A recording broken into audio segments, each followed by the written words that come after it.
All right. So this is Look Mono Exploits, the Recon Ng Framework. So I want to welcome everybody to DerbyCon. If you're here to see fancy exploits and zero-day stuff, this is not the talk for you. I'm not saying it's a bad talk, but I'm not dropping any O-days, not doing any exploitation in this talk. Pure, unadulterated reconnaissance. All right. So who am I? My name's Tim Tomes, also known as Lanmaster53, begrudgingly. I'm a Christian father, husband, and veteran. And in that order, which is why I'm no longer serving, I always put family before. I'm a senior security consultant for Black Hills Information Security, ran by this guy right here, and all of these are my beautiful teammates in here. Stand up. Wearing the green shirts, you can't miss them. Yes. They coordinated. I'm a SANS instructor. I teach web application penetration testing for the SANS Institute. I'm also a security blogger. I do most of my blogging on Lanmaster53.com. I also do some stuff over on Paul.com for those of you familiar with Paul.com and the Hack Naked crew. I also consider myself a coder, not a programmer. I can whip together some Python, but I'm definitely not a programmer, so please don't confuse me as such. Before I do anything else, before I get into this talk, I want to recognize some folks. Is anybody in here, is anybody on this slide in here today? If so, please stand up. Anyone that'll tell you, anyone that's managed a framework before will tell you that the framework is useless without modules. Unless you have somebody that's actually writing the modules to make that framework do stuff, the framework is useless. These are the folks right here that have actually built the majority of the modules that make Recon Ng useful, so I want to recognize these folks first and foremost. Next, a quick disclaimer. Due to the dynamic nature of the demos that I'm going to do, I can't help the kind of stuff you're going to see. I mean, people use some crazy stuff as passwords. They use crazy stuff as usernames, and I just want to tell you straight up, I can't help that. It doesn't reflect my own personal feelings, but put on your big boy, big girl pants, and let's enjoy the show. All right, so I want to call this past year the Year of Reconnaissance. So about a year ago, in fact, it may have been a year ago to the day, it was last DerbyCon, I gave a talk on reconnaissance, the relevance of reconnaissance, and how it gets so pushed to the side in our current methodologies, right? And so I wanted to bring reconnaissance to the forefront. I wanted to bring it forward and say, hey, this is stuff that we need to be doing. We need to be paying attention to this because there's a lot of useful information here. So Black Hills Information Security and a bunch of other people that kind of took this on as well. We've been to DerbyCon, HackerCon, ISSA conferences, SANS conferences, Black Hat, DEF CON, all over the place, talking about the importance of recon. A whole bunch of tools have been released in the past year. Recon Ng the script, which I released at DerbyCon last year. A tool called Pushpin. Threat Agent, Marcus Carey's online tool. Jigsaw RB is a script that uses Jigsaw to do some stuff. There's a bunch of tools. I'm sure there's many more than I put on here. But a lot of tools have been developed around reconnaissance. And also we've seen, if any of you that were at Black Hat and walked around and looked at some of the training that was going on, there was at least 2 or 3 dedicated open source intelligence gathering courses at Black Hat this year. And there were many, many, many more talking about the importance of recon in the penetration testing methodology.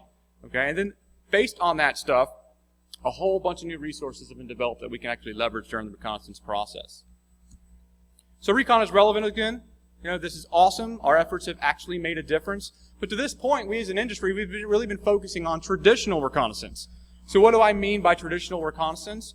Well, first and foremost, the selection and verification of scope.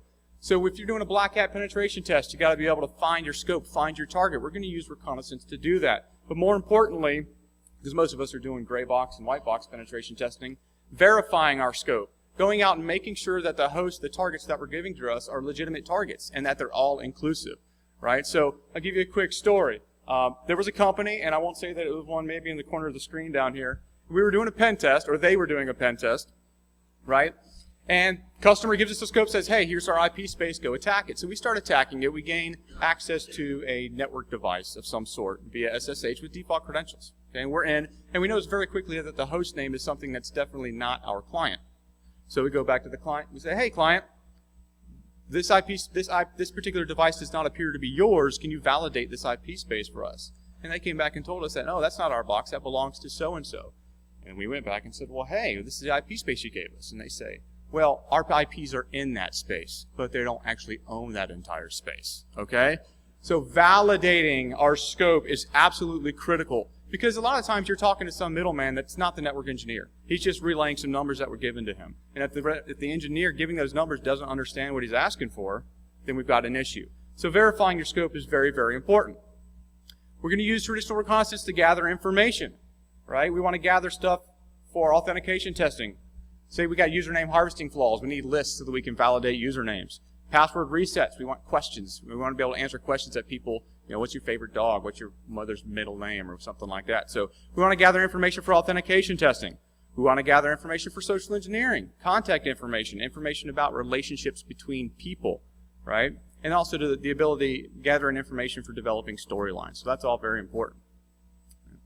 We want to learn about implemented technologies, okay? Looking at resumes, looking at requests for resumes to see what kind of skill sets are needed in a particular company, learning about the technologies that they've implemented. We want to be able to find some vulnerable code snippets using stuff like the GitHub dorks that Arsnake made so popular a few months back. We've got places, how many of you code? How many of you just throw code together? Now leave your hands up because you're going to answer the next question yes too. How many of you have copied code from a website somewhere and copied and pasted, right? People put code out there, right? And a lot of times developers for organizations, they put vulnerable code out there. And if you go and find that, you may find a live vulnerability that exists just by finding the code that they put somewhere because they need help putting something together, right? And then identify physical weaknesses in security. This is kind of reconnaissance from say a defense perspective, right? Long-range reconnaissance, taking pictures, looking at the facility, trying to find weaknesses in physical security. But as I said 2 slides ago, because of the emphasis that's been put on recon over the past year, we've seen a lot of new resources come about. And these resources have really, I think, have created a new advanced style of recon that we're going to talk about today.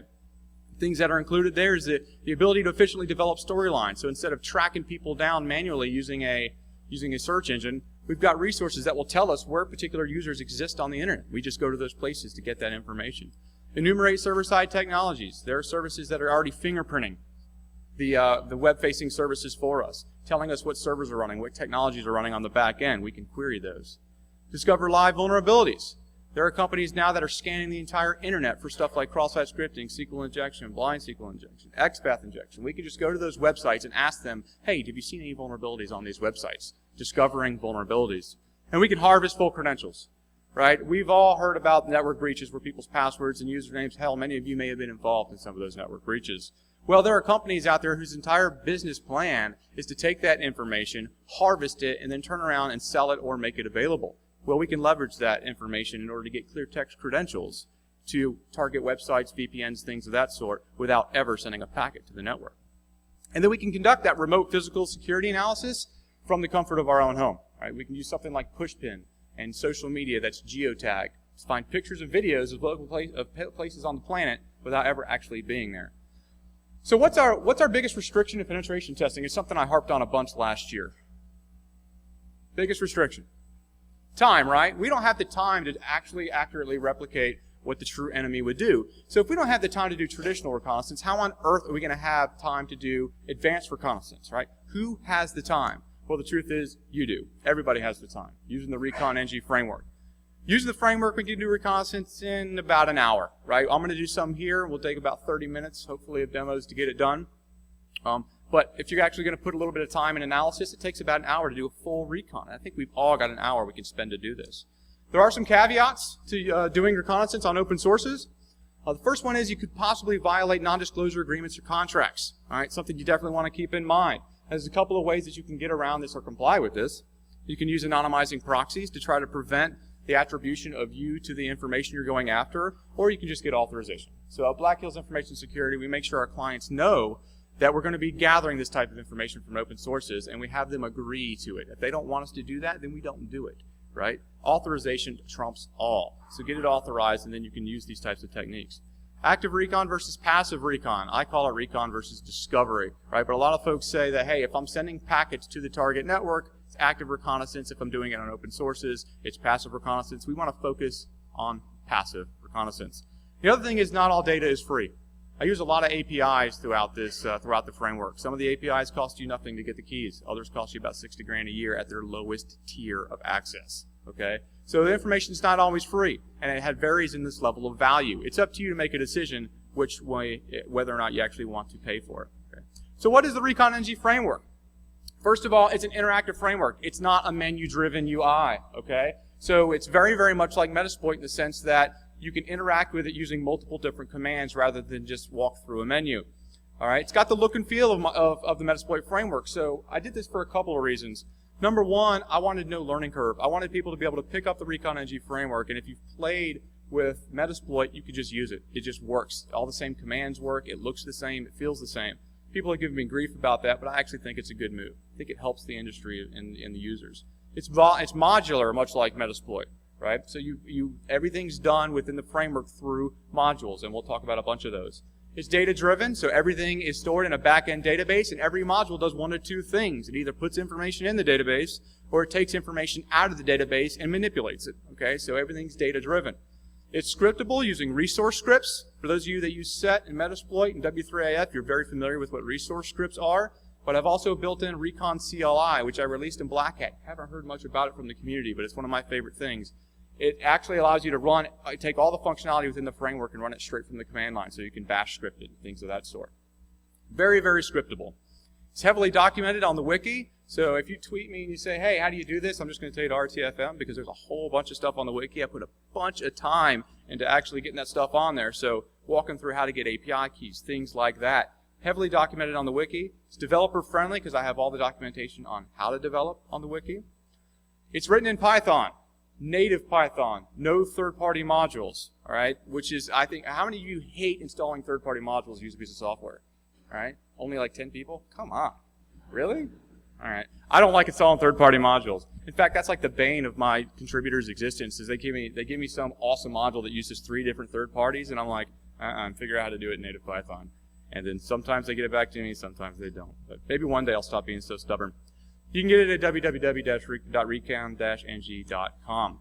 Okay. Another important fact. I did not write a Recon Ng framework to overlap with any of the other frameworks. It doesn't replace your set, Metasploit, Burp, or W3AF. It falls in line with them. Specifically designed that way, right? I saw a gap in reconnaissance. I wanted to fill it, and the Recon Ng framework does that. So some quick UI highlights I want to run you through. Some of the 2 biggest things I get when we start talking about Recon Ng is A, how the heck do I use it, right? And I'm not going to tell you how to use it, but I'm going to show you some cool features. And then B, how does it fit into your reconnaissance methodology? And that's kind of where I want to focus. All right. So UI highlights very, very quickly. When you get into the framework, you see the nice little banner here, and you don't type 64 to access the Recon Ng modules, okay? Remember, this is not a menu-driven UI, okay? So when you see this, what's the first thing you're supposed to type? Help. There we go. And you got all the commands that are in there, okay? And it's interactive help, so you can say, well, I want help on what info does, right? And it'll tell you what info does, right? Or not IFO, but info. All right, so you've got some help there. It's interactive. Command completion everywhere. So if the framework can anticipate something that you're going to type, it'll command complete it for you. So show, and you can see that here, and hit tab, and it'll show you everything that's there. So it's tab completion everywhere. Say that again? Oh, that sucks. Control L? Ooh, I like that. All right, I'll do that from now on. Thank you. So smart loading. And this is something I would really like to see in Metasploit at some point in time if there's any developers in here. When you go to load a module, if you can just type in any string, and if that string is unique to any particular module in the framework, it loads that module. Otherwise, it tells you, hey, there's multiple modules. Which one do you want? So if I load isPwn, then it loads the isPwn module. But if I just load pwned, it gave me a bunch of different ones. So that's kind of a nice feature, thanks to this man right here, Ethan Robish. Module switching, you can now load modules from within modules, which I didn't have before. You kept on having to go back and forward, and a lot of people voiced that was a real pain in the neck. Direct data access at any point in time, you can query the database straight from the command line, which is nice. And it works in workspaces. So here, if you show workspaces, you can see that we're running in the default workspace. We are going to set the workspace to FBI because that sounds like a fun target. All right, so there we go. So it works in workspaces. Every workspace has its own database. Every workspace has its own settings, so that your settings save over from one to the other. You can keep your clients or your targets separate. All right, and it's got a lot of verbosity and debugging settings. So if you're going to send me a bug report, turn debugging on, run the module, show me how it breaks, send it to me in email. All right, so that's a quick UI overview.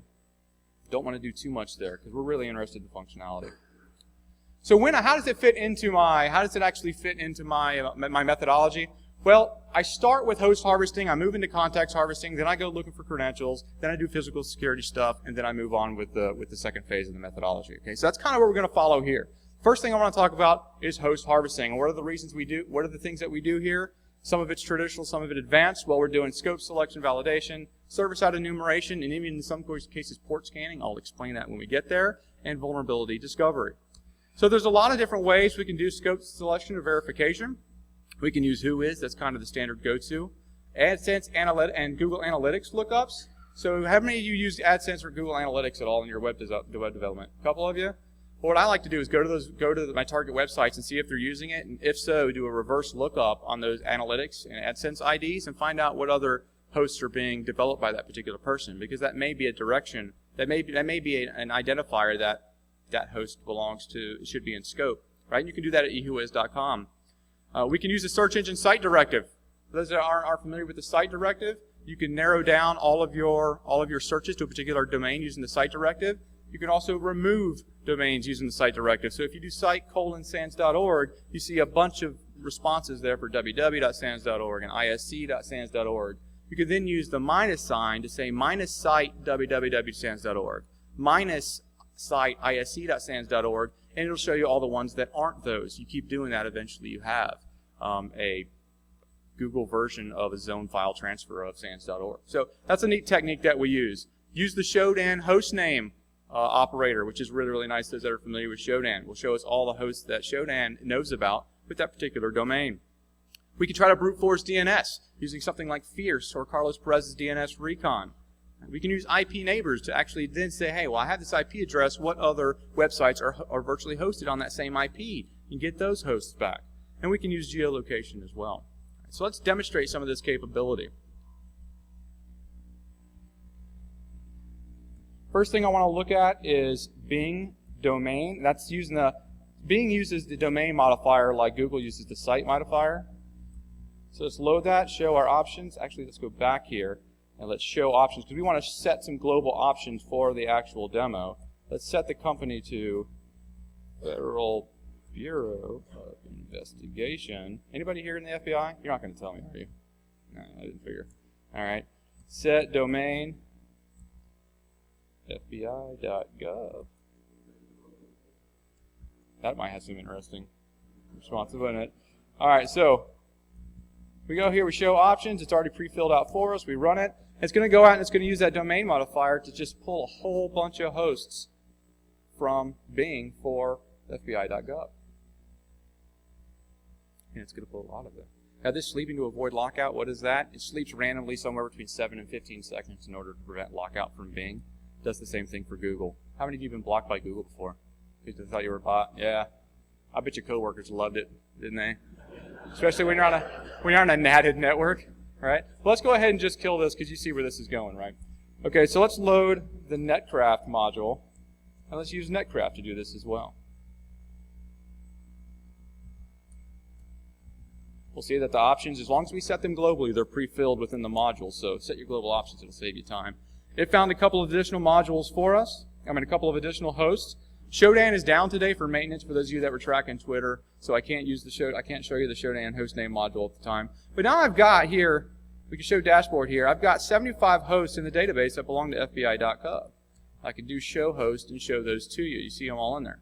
We've got a lot of data that we want to try to collect on these hosts. IP address, regions, country, geolocation information. So let's go ahead and start filling that stuff out. The first thing I want to do is resolve all of these host names to IP addresses. And I'm going to use the Google name server to do so.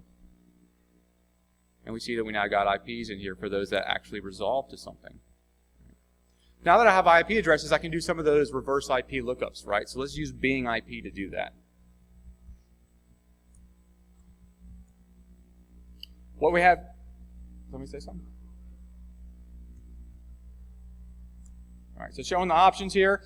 Some of these have a search string, so you want to make sure, if you do a reverse lookup on IPs for like a politician or something, you're going to find porn sites and all kinds of crazy stuff that are co-located with politicians' websites. So here we give you set this domain here and it makes sure it filters all those and only adds to the database the ones that make sense. So that's what we're doing here. It's actually pulling all the IPs from the database, doing reverse lookups, and only storing the ones that are at FBI.gov. So let's run it, and it's going to find a whole bunch of stuff. Looks like it found 68 total hosts, but all of them are duplicates, so no new ones found there. That's okay. So let's go ahead and fill out the database by geolocating our targets. IPInfo-DB is an API that allows us to do this. It's going to go through and geolocate this stuff, and if we go to show host now, you can see that we've got a full recon of hosts for FBI.gov, right? So we do this relatively quick, 5-10 minutes, we've got all of this data to work with. Okay, so let's move on to this next phase.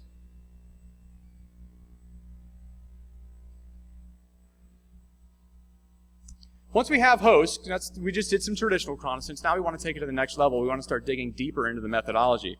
Let's start with server-side enumeration. A bunch of different things we can do here. We can start looking at response headers for server headers and cookie names and things of that sort to try to determine what server-side technologies are being used. We can analyze error responses for purposely generated errors. We can use a browser, and we can use tools like, sure, go ahead.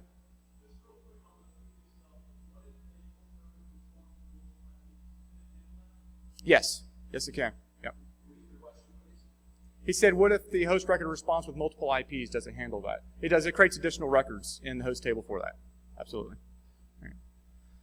So server-side enumeration, we can use our interception proxies to analyze a lot of that data so that we can try to figure out what's happening here. We can use Nmap and Zmap to do port scanning on the remote network using the operating system enumeration and service enumeration to try to figure out what's going on. But all this is going to require some sort of direct contact, right? We said we're doing passive reconnaissance here. We don't want to make direct contact. We don't want to send any packets to the target network. So we use things like these resources here, built with whatweb.net in the 2012 Internet Census. Who here is familiar with the 2012 Internet Census? Anybody? So basically what a guy did is he used default credentials on embedded appliances to essentially turn them into a large botnet and scan the entire Internet in 2012. Turned around, made that data available to anyone. What I've been using it for is if I run into a network that's got anti-port scanning countermeasures in place, I just use the 2012 Internet Census, and I usually have about a 90% accuracy on open ports on the target. That is awesome, right? That is a great capability, and it's something that's built in the Recon Ng Framework. Builtwith.com is essentially a place that is going out there and enumerating client and server-side technologies for web applications, and you can go to builtwith.com and just ask them, hey, what is this site using? It'll tell you ASP.NET, it's got Microsoft SQL on the back end, or something like that. So very useful information. And then we take that information in a lot of cases and we say, okay, I know that it's using this particular operating system, this is a particular version, are there any vulnerabilities in that? So we use the internet, we go out to CVE details, place like that, we do a little bit of research, and we try to do some discovery on that, okay? However, we're not doing any validation here. We're not sending any packets to the target network. Got to remember that. But we could do it manually or use something like the following items here. asafeweb.com, XSS, or PunkSpider. Who here is familiar with PunkSpider? All right. PunkSpider was released at ShmooCon of this year. Basically, it's a group of guys at Hyperion that have developed a web scanner that's scanning the entire internet for cross-site scripting, blind SQL injection, and SQL injection vulnerabilities. And the data is available for free. You can go to the website and type in a domain, and it will tell you whether it found any vulnerabilities on a site on that particular domain. Pretty handy information. Once again, vulnerability discovery without ever sending a packet to the network. So let's see how some of these look.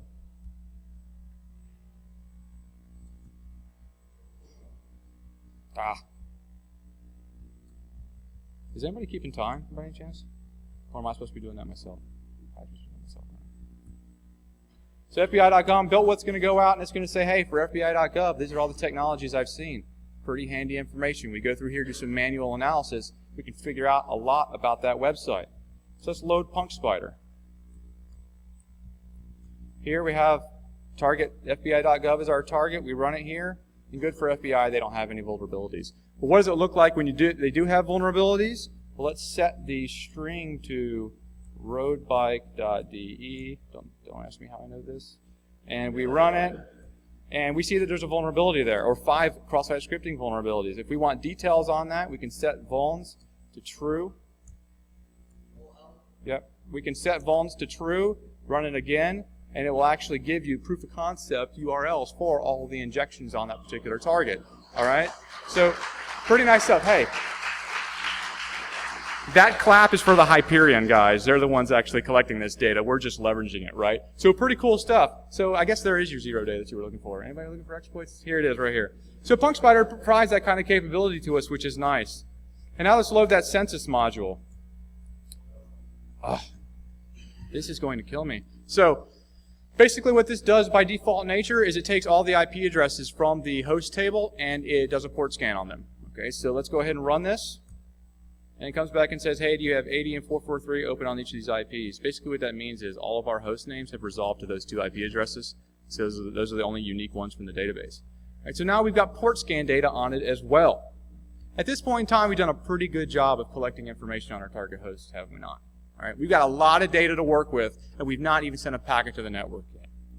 So at this point in time, I move on with my methodology into gathering contacts. All right, I want to get into contact harvesting at this point. I want to gather some information on them. I want to do some data manipulation on that information that I gather, and then I want to start developing storylines for social engineering if it's within scope. So who here is familiar with LinkedIn? Everybody should raise their hand. All right, I got you. You don't even need to raise your hand for that one. Social engineering means social networking for professionals, right? That's why we like LinkedIn.com, because people rarely lie about their name and use handles and stuff on LinkedIn. They use legitimate information. So that's where we want to go to harvest information about targets. Right? It's accurate and precise. Jigsaw got real famous this year after we blew it wide open at DerbyCon last year. Right? Jigsaw, cloud-based CRM, owned by Salesforce. They bought them out in 2010 for about $150 million, if that doesn't tell you the value of the information they're holding, right? So very, very neat, very, very large database of contacts. Now, initially, you have to go, it's intended for salespeople to go purchase an account and then access full contact information for individuals. Phone numbers, email addresses, physical addresses, first name, last name, job title. But they make available for free on their website first names, last names, and job titles. All right? Does that sound like the information that we would need as penetration testers? Yeah, because we can take that information and we can turn it into email addresses, and then by knowing their job title, we can begin to spearfish the targets that we want to go after. Okay? Now, originally, there's a module built into Recon Ng which scrapes Jigsaw for this information. I will tell you that it's a cat and mouse game. They constantly change things and put countermeasures in place and then not violate the terms of service by breaking that, right? I wouldn't recommend doing that. By the API. So we actually use the API at Black Hills Information Security. It's not rate limited. It's super fast. Costs about $250 a year, which is a drop in the bucket for most penetration testers. As an added benefit, you get about 350 full contact queries, which means that you can then go and access full contact information, phone numbers, things like that, for other social engineering type attacks. So Jigsaw is a great resource. And then also we have PGP key servers. That's a great place to go find email addresses for people that belong to your target company. Because who uses PGP keys? People that want to secure information, right? Which means they probably got something we want. So by looking at PGP key servers, we find some really interesting people to go after. All right, so let's demo some of this. I remember this time. Control L. So let's load Jigsaw. Applause, please. You can see we've got a bunch of stuff there. Let's load search contacts. Show options here. We already filled out for us, and go. Now it comes back and says, hey, which one do you want? Because we got a couple of hits for Federal Bureau of Investigation. We obviously want this one that's got 1,031 contacts. We just hit enter because that's the default. And here we go. Very nice, right? Very nice. Keep on going.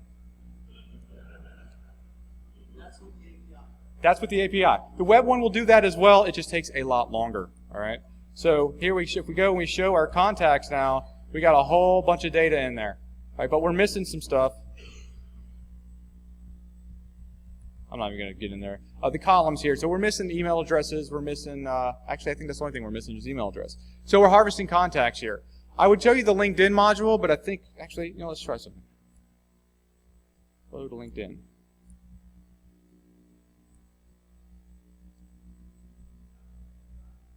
Yes, it uses the LinkedIn API, and that's kind of something I wanted to tell you real quick about that. I got to go back in my FBI workspace. All right, so load LinkedIn. It uses the API, which means that it's restricted to your contact pool, right? So you want to grow your connections. You want to grow your connections to as large as they possibly can, pay for that third level connection, and then you'll have pretty much everybody on LinkedIn. But you go and you run this, and it goes, and here I pulled back 7 new contacts based on my relationships through LinkedIn. So it's kind of nice. Doesn't provide nearly the coverage that Jigsaw does, but you can get some pretty good results out of this if you pay for that 3rd level. This is only using a 2nd level, right? So if you paid for the 3rd level connection, which we do at BHIS, you can get a lot more connections there. All right, so we've got a bunch of information about individuals at this point. We want to expand this, right? We've got first name, last names, job titles, and where they're at in the country, but we need email addresses. We want usernames, right? We're doing social engineering, username harvesting, credential guessing here. So we've got to build that contact. Well, how are we going to do that? First, we've got to get the email domain. We can do that a couple different ways. We can use MX record lookups to find the email domain. I mean, we probably already know what it is based on the hostname reconnaissance that we've done. We can use whoiscontacts to see if maybe their whoiscontact is an internal person. We can try to get their naming convention from there, or their domain. Right? The next thing we want is the naming convention, right? Is it first name dot last name? Is it first initial last name? That's a critical piece of information when we're building these email addresses. We can use websites. We can use whoiscontacts. Things like the PGP key search server, right? They may have, if we see valid email addresses there, we may know what the naming convention looks like. We could use Baidu. So search engines don't let you search for the @ character anymore. Baidu still does. Baidu is kind of the Chinese Google, right? In fact, I got to show you this because I ran into it the other day. I did one for FBI.gov and found this. Now, let me tell you about this little thing right here. This Don Smith at FBI.gov is one of two things. He's a criminal with serious problems, or he's the worst undercover agent ever. All right? The worst. But Baidu found this, so it's kind of neat. It's another resource you can go and find that information. You can just use trial and error, right? You can just try to guess it, send some phishing attacks, and see if it lands, right? If you get errors back from the mail server, then you know they're not legit. And then finally, we can use the Jigsaw API. We can use one of those 350 full requests that we have to actually request a full email address. And then how do we create an email? We take our information, we mangle it with the domain, and we create email addresses. So let's actually do that. All right, so let's go over here. Let's load yes, I know. Load whois POCs. Show the options here, make sure I'm not missing anything. Okay, run it, and we're going to get a whole bunch of stuff from whois. All right, show contacts here. Actually, let's go back and look at them. Oh.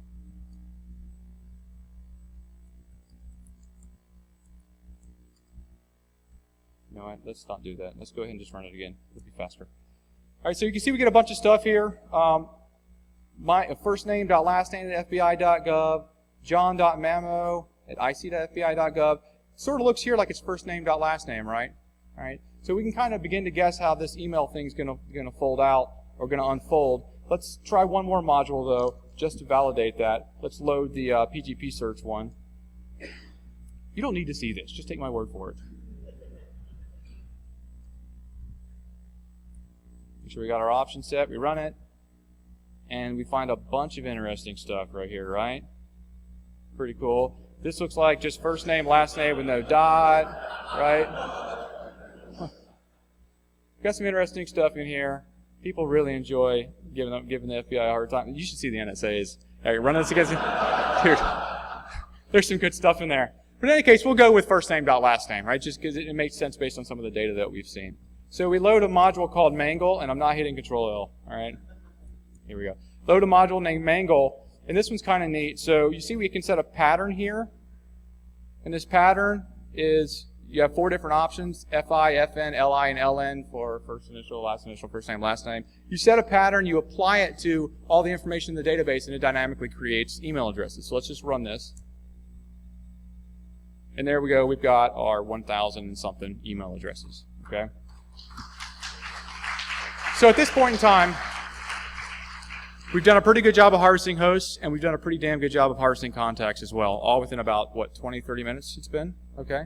The last thing I do once I have my contacts is I want to start creating storylines, or I at least want to know where I can go to get information to start storylines. So I use a little module called NameCheck, and rather than go back to the slide and jump back into the demo, we'll just go right into it.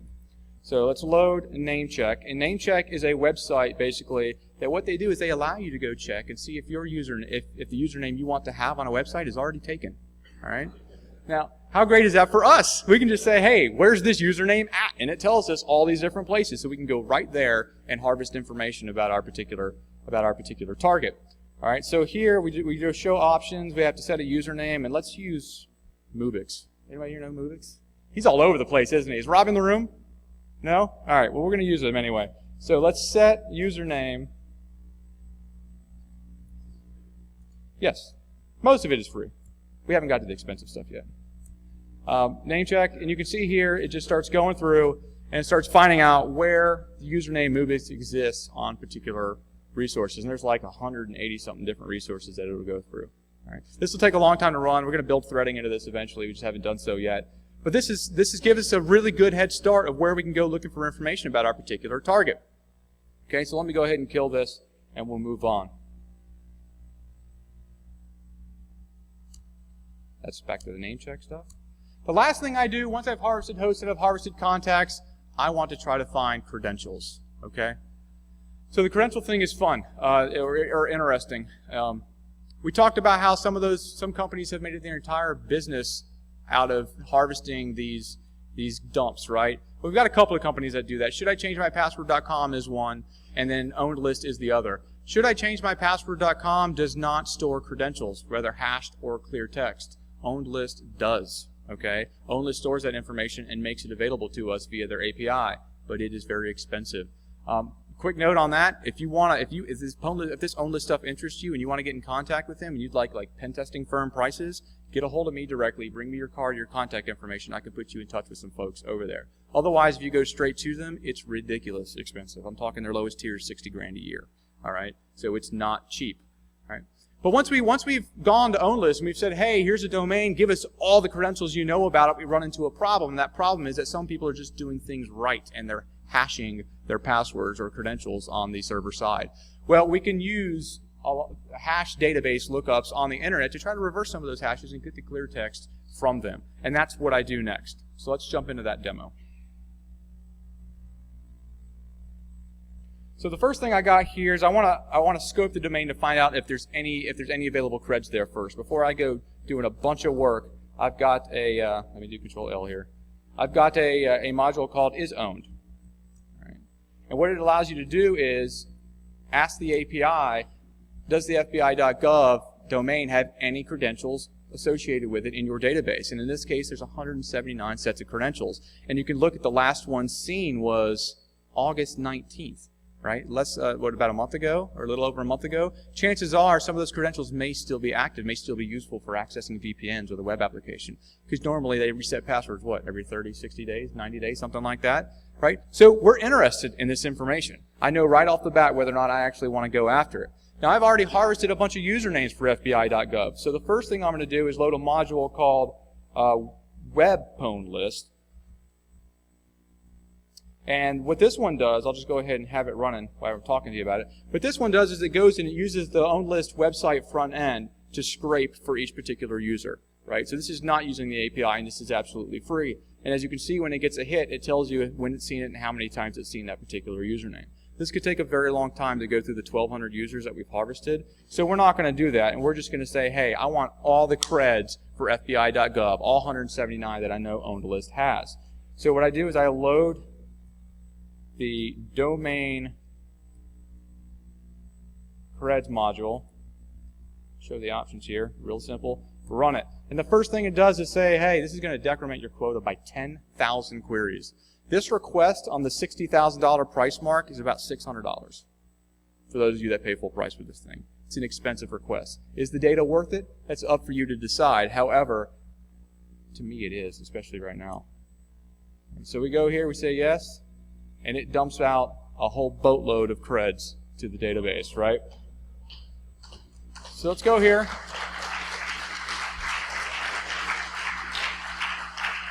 So now there's a creds table in the database, and if we go to show creds, you'll see that we've got some hash, some passwords, swordfish, right? Wow, it's a really nice, awesome password there, right? So M&M, this guy's rocks. His password is M&M.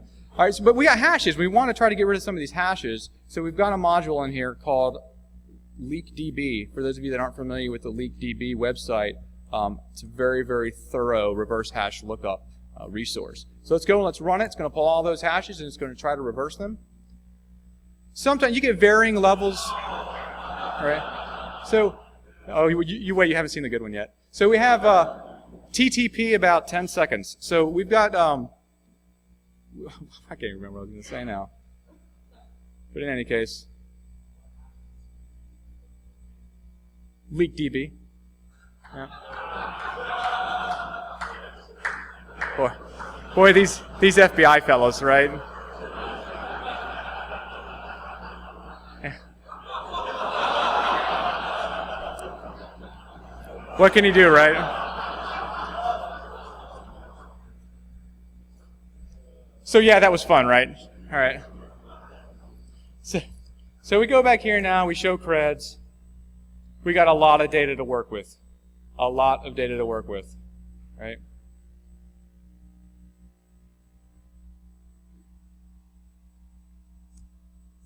And we've done all this, folks, with absolutely no exploits, all right? A little bit of money, a little bit of time, a little bit of open source reconnaissance, and we've got full reconnaissance of hosts, full reconnaissance of contacts, and some active credentials that we very well may be able to log into VPNs and websites with.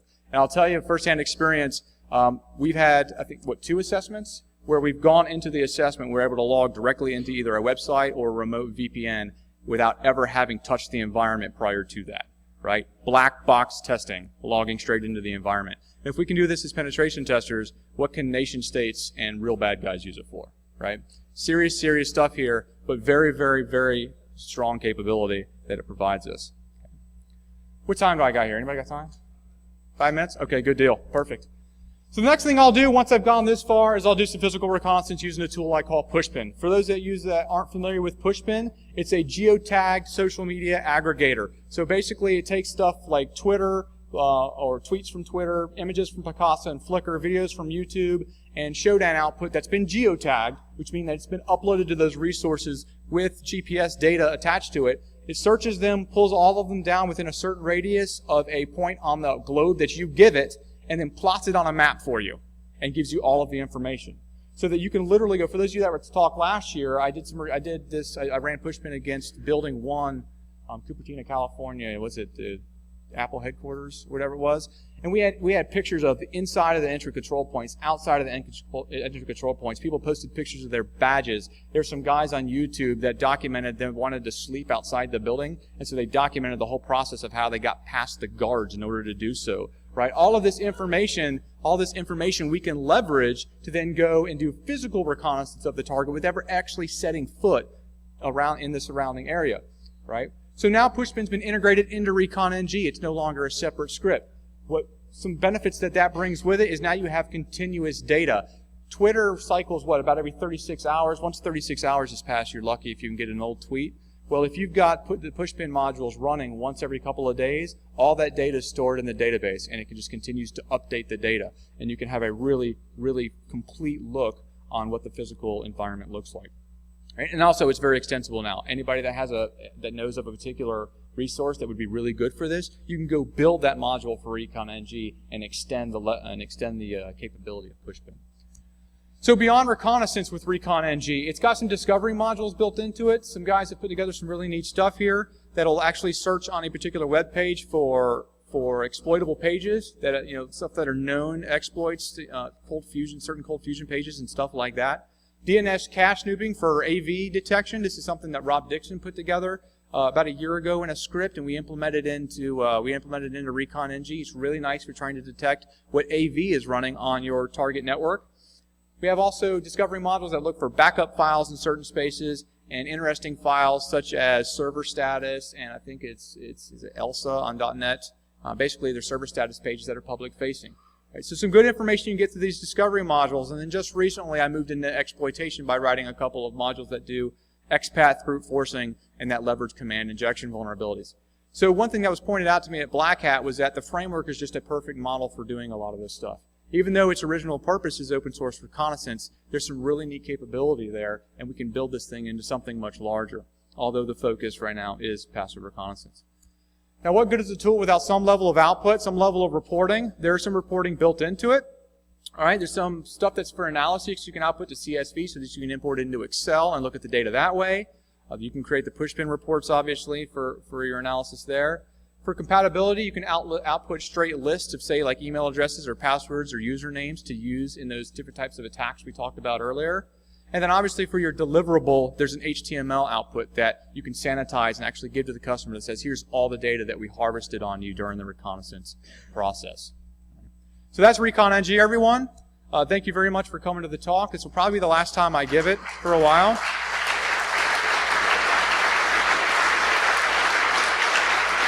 Thank you. And for those of you that follow me on Twitter, you heard a little thing about twerking between me and DerbyCon the other day. So I just want to leave you with this.